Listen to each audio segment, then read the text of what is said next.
Et vous l'avez trouvé comment cette fausse paparazza de Jordan Bardella se baladant en Corse avec Maria Carolina de Bourbon des Deux Siciles? Crédible ou pas crédible? C'est grotesque. C'est grotesque. Je trouve que cette mise en scène est particulièrement grotesque. C'est une mise en scène pour Oui, vous. ça sent la mise en scène. Ça sent la mise en scène. On ne saurait mieux dire. Mais cette fois, ce n'est pas de Macron dont il s'agit. C'est Bardella qui est dans l'objectif. Nous avons pris la décision tous les deux de ne plus nous cacher, d'assumer, ce qui relève pour nous aujourd'hui dans notre vie intime de l'évidence. Maintenant, imaginez le tableau. À Saint-Denis, ville des rois morts et du peuple vivant, qui vient d'élire un maire et les filles dès le premier tour, une cérémonie au cœur de la basilique royale pour unir religieusement Maria Carolina de Bourbon des Deux Siciles et Jordan Bardella.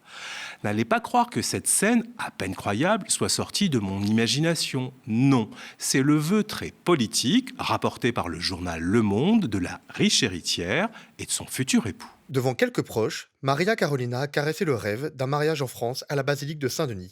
L'idée n'a pas effrayé le président du RN, qui l'a relayé autour de lui, même s'il n'est pas baptisé. Un mariage princier dans la nécropole des rois, on devine la référence symbolique, il y a juste un tout petit problème. Est-ce que vous êtes croyant? Non. Vous êtes baptisé ou pas? Je n'ai pas été baptisé. Pas baptisé, pas croyant, mais mariage à la basilique royale quand même. Parce que quand on a la prétention de s'inviter dans le grand roman national français, aucune contradiction ne semble freiner l'ambition de Jordan Bardella. Car c'est bien de ça dont il s'agit.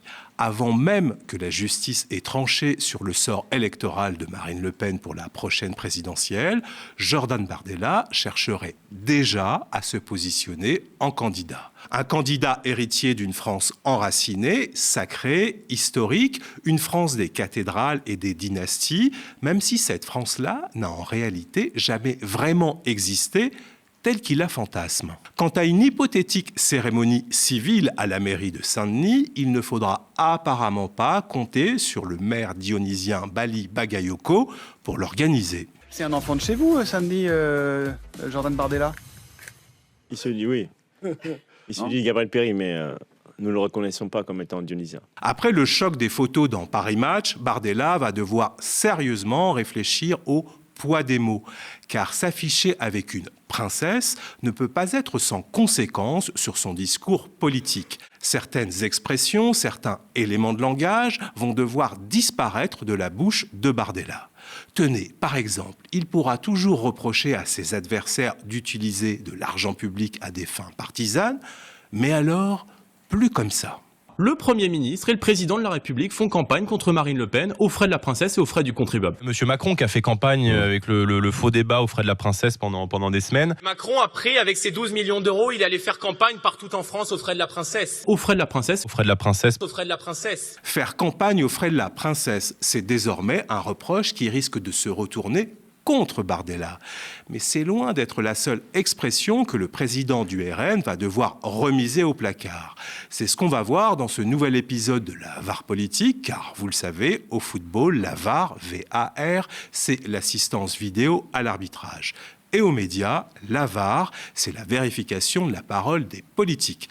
Dans cet épisode, on va s'intéresser aux conséquences politiques de l'officialisation de ce couple politique. Parce que derrière l'image glamour soigneusement orchestrée, il y a aussi un entourage. Et cet entourage, lui, mérite aussi qu'on y regarde de près. Mais avant ça, ce message du média pour vous rappeler que nous avons besoin de vous pour continuer à vous informer et à construire un paysage audiovisuel plus juste, plus social et plus solidaire. Pour soutenir le média, si vous le pouvez, abonnez-vous ou faites un don défiscalisé. Grâce à vous, le combat peut continuer.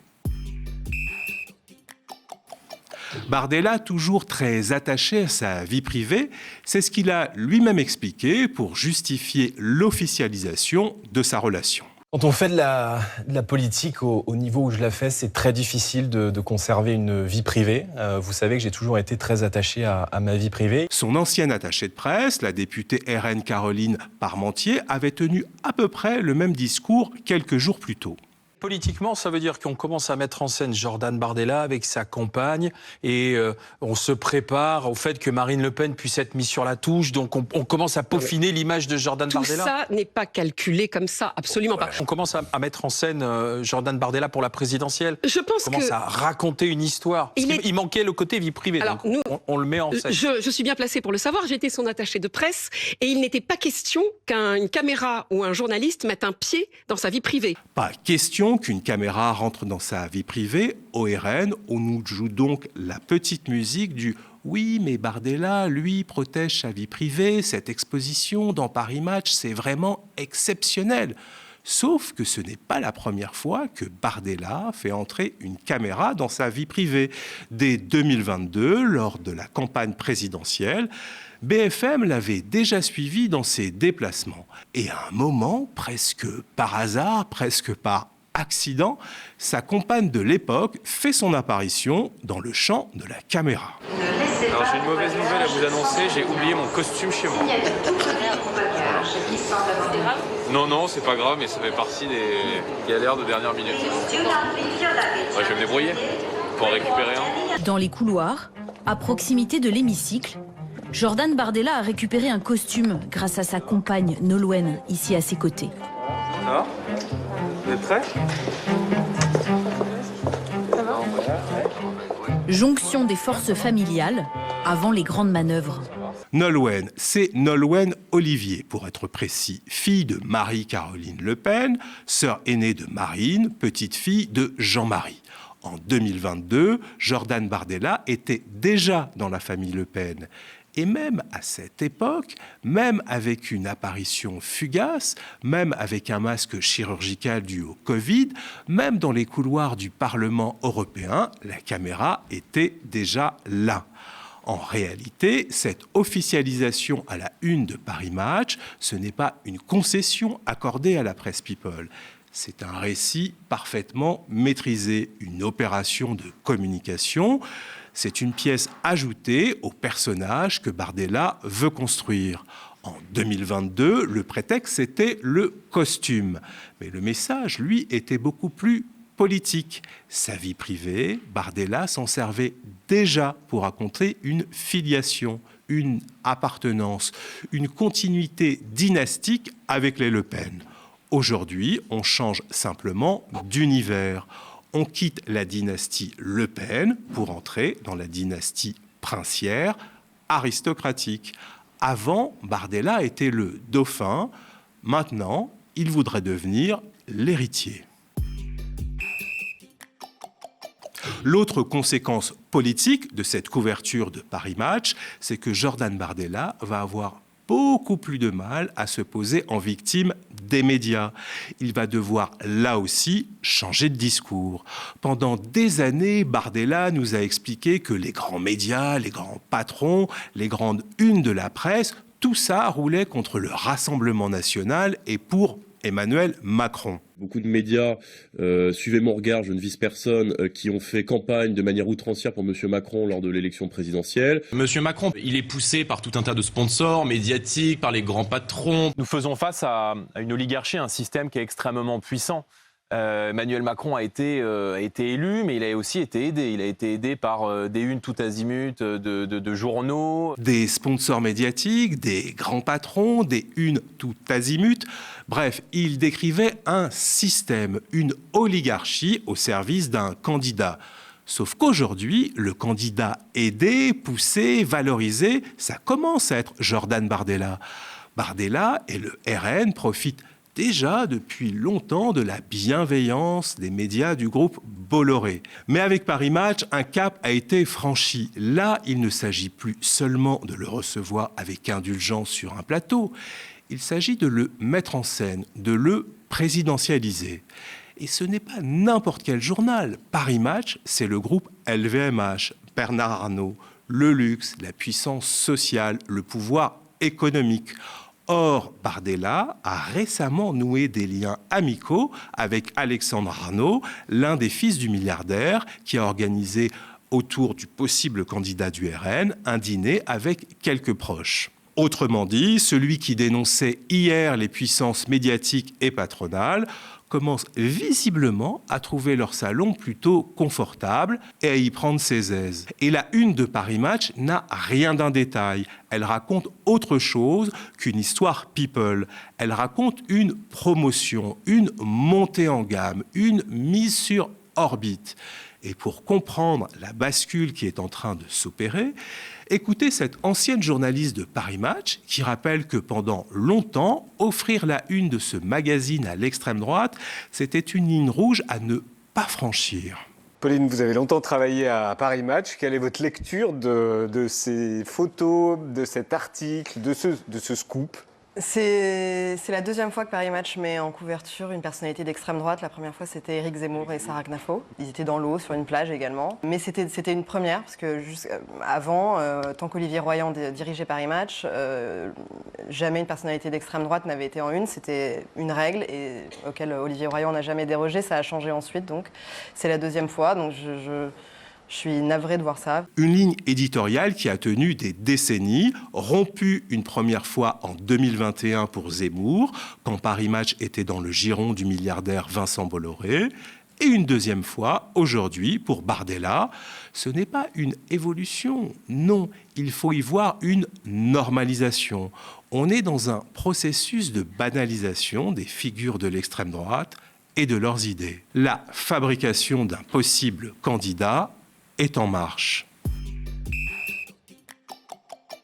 Voyons maintenant une autre expression que Bardella ne pourra plus utiliser, du moins pas sans difficulté. Jack Lang a fréquenté Jeffrey Epstein après la condamnation en 2008 de cet individu pour détournement de mineurs et pour des faits qui étaient extrêmement graves puisqu'ils impliquaient des prostituées mineures, notamment à l'époque. Sur la date, Bardella est précis, 2008. Et il a raison, Jeffrey Epstein a bien plaidé coupable en juin 2008, condamné à 18 mois de prison en Floride pour sollicitation de prostitution de mineurs et est inscrit au registre des délinquants sexuels.